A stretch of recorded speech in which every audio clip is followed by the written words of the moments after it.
On the 10th of March, 1998, emergency services received a call just after 2 in the morning reporting a home invasion at a residence on Dover Road in Dover Heights, an affluent suburb in Sydney's eastern suburbs.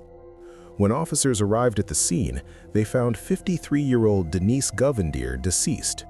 The other occupant of the home, her 55-year-old husband Aaron Govendir, provided police with an account of what had allegedly occurred. According to Aaron Govendir's statement to police, an unknown man had broken into their home claiming to be a police officer.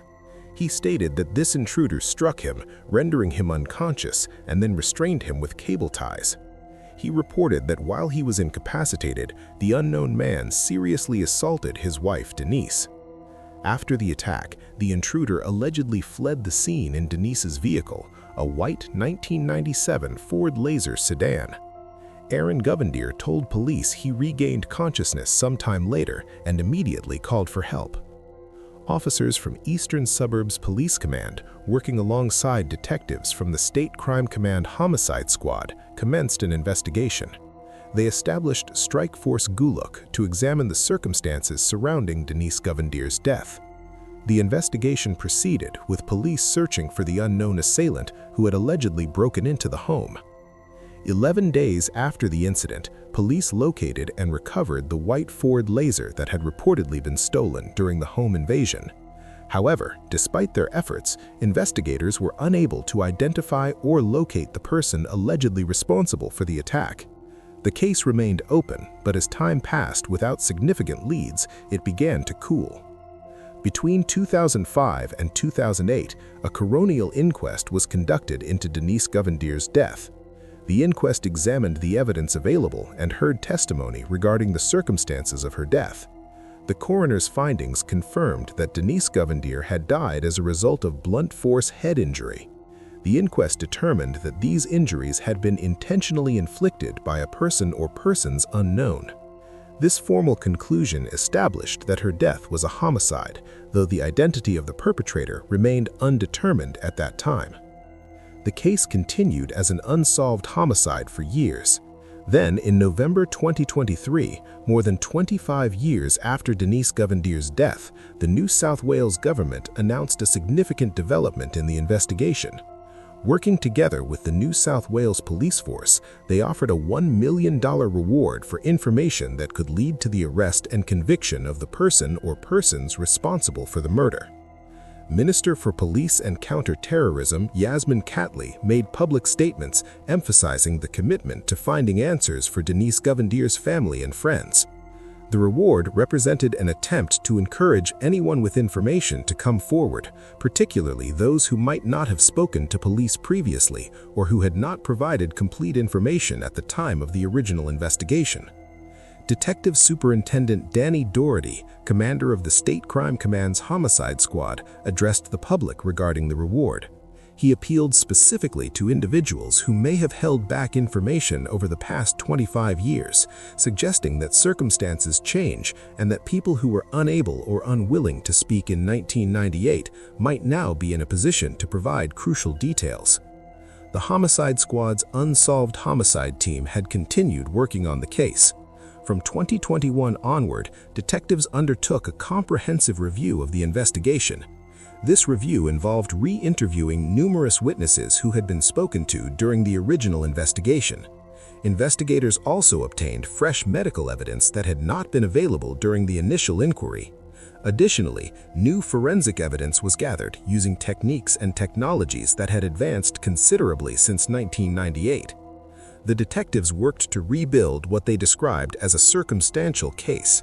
Over time, these renewed efforts, combined with the information that came forward following the reward announcement, provided investigators with what they believed was sufficient evidence to proceed with an arrest.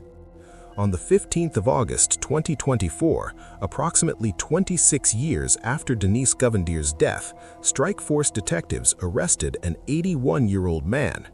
The arrest occurred at approximately 10:15 in the morning at Springwood Police Station. The man had attended the police station regarding an unrelated matter when he was taken into custody. The man arrested was Aaron Govendir, who had been the other occupant of the Dover Heights home on the night of the incident. he was charged with murder. Police indicated that they would allege in court that the home invasion was a staged robbery designed to cover up what was, in essence, a domestic violence murder. According to police allegations, Aaron Govendir was responsible for violently assaulting Denise and then staging a robbery, when in fact nothing had actually been stolen from the residence. Detectives noted that Aaron Govendir appeared emotionless when arrested. They also commented on the circumstances surrounding the recovered vehicle, noting it was unusual for a stolen car to be dumped in such close proximity to the alleged incident location. Following the arrest, Aaron Govendir was initially refused bail and appeared at Penrith Local Court on the 15th of August 2024. The following day, on the 16th of August, he appeared by audio-visual link from the Amber Laurel Correctional Center in Emu Plains for a bail hearing. During the bail hearing, defense barrister Brendan Green argued for his client's release, describing the case against the 81-year-old as tenuous and noting there had been limited fresh material brought forward since the investigation was reopened in 2021. The court heard that new evidence in the prosecution's case included additional witness statements, including testimony from the general practitioner who had examined Aaron after the alleged attack in 1998. The police prosecutor argued against bail, asserting that the case was strong with a significant chance of success. Concerns were raised about the possibility that Aaron Govendir might not appear at court if released and that he might attempt to interfere with witnesses. The prosecutor referenced what was described as manipulation, anger, and volatile behavior on the part of the accused. Magistrate Robin Dennis acknowledged the risks presented by the prosecution, but determined that these concerns could be managed through appropriate bail conditions. She granted bail with strict conditions.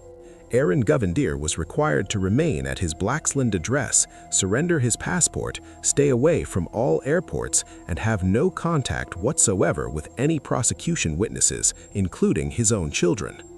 Detective Superintendent Doherty acknowledged the work of the original investigators, whose efforts in 1998 had helped build the foundation for the current case. He emphasized that the investigation benefited from the thoroughness of those initial inquiries, which had preserved evidence and documentation that proved valuable decades later. Denise Govendir's daughter, Tally, had spoken publicly when the reward was announced in November 2023. She remembered her mother's generosity, love, and support. Tally stated that the manner of her mother's death represented only a tiny portion of who Denise was, and that this was not the aspect of her mother on which she chose to focus. The family's response to the eventual arrest was described as involving mixed emotions after waiting more than a quarter-century for this development. The case remains before the courts. As of the time of the arrest, investigations under Strikeforce Guluk were continuing. The matter will proceed through the New South Wales legal system, where the allegations against Aaron Govendir will be tested in court.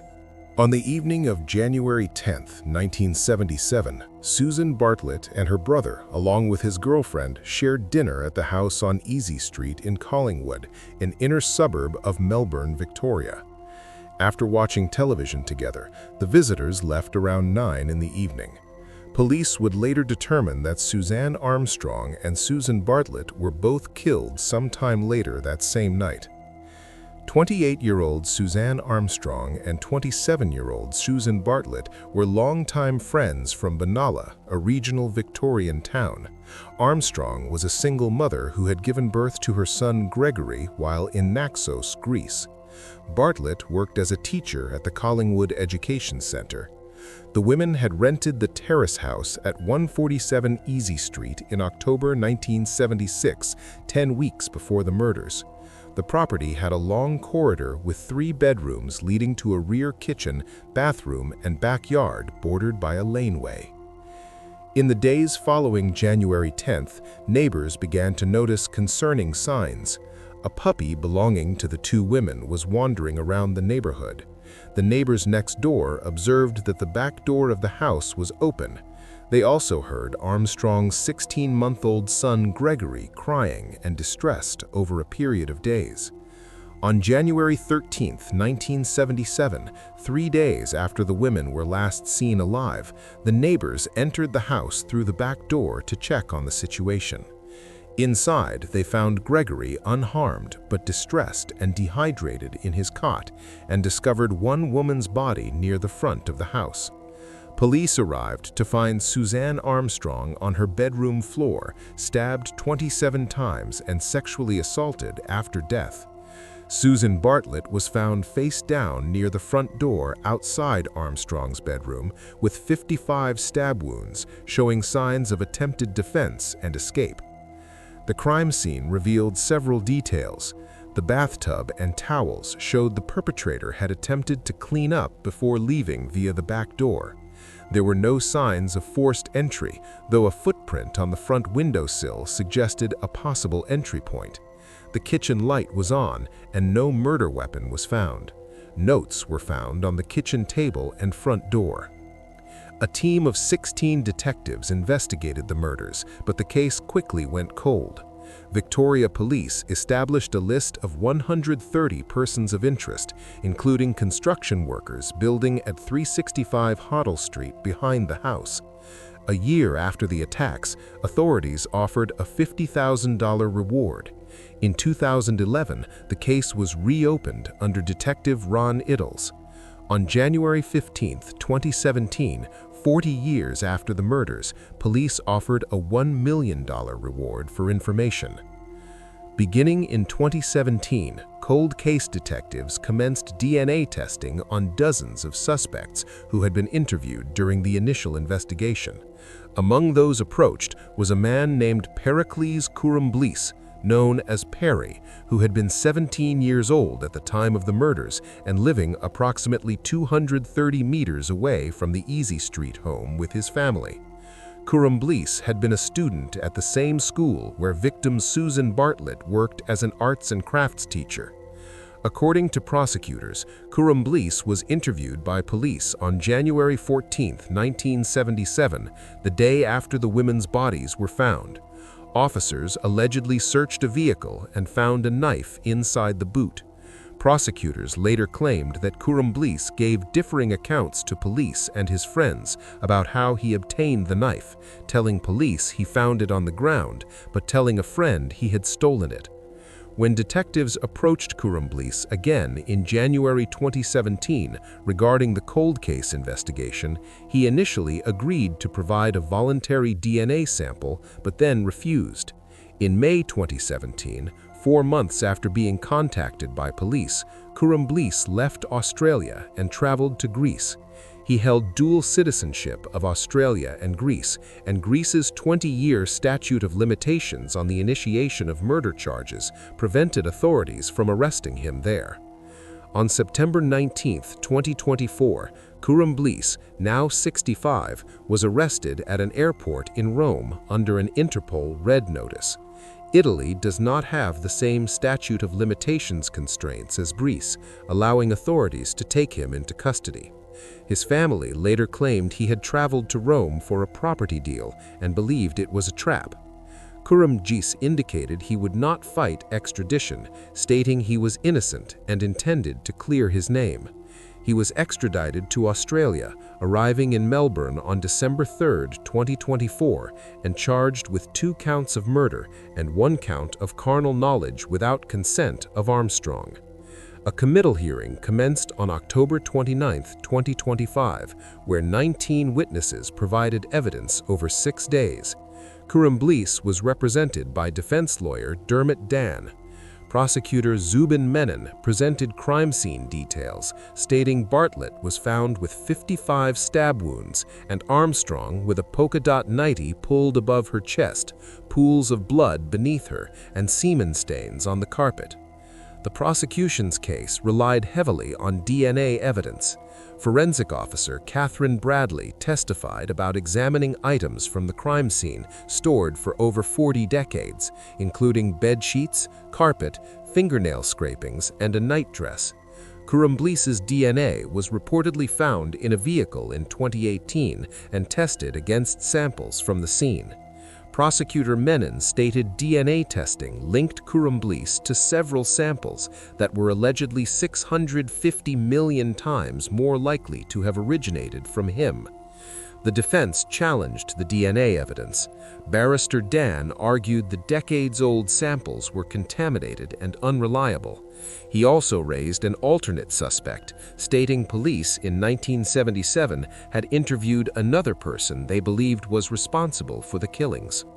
The court heard Victoria Police had reduced 274 persons of interest to 130 possible suspects by the late 1990s, including 7 strong suspects, such as John Grant, a journalist staying next door, Barry Woodward and his brother who visited the scene before the bodies were found, and Ross Hammond, who has since died. During the hearing, prosecution witnesses testified Armstrong had been raped after death. Magistrate Brett Sonnet found insufficient weight to support conviction on the carnal knowledge charge and discharged that offense. However, he found sufficient evidence to commit Kurumblies to trial on 2 murder charges. At the hearing's conclusion on November 27, 2025, Kurumblies pled not guilty to both murder counts and will remain in custody pending a December 17 directions hearing. Victoria Police Chief Commissioner Shane Patton described the crime as one that struck at the heart of the community, emphasizing that 2 women had been killed in their own home where they should have felt safest.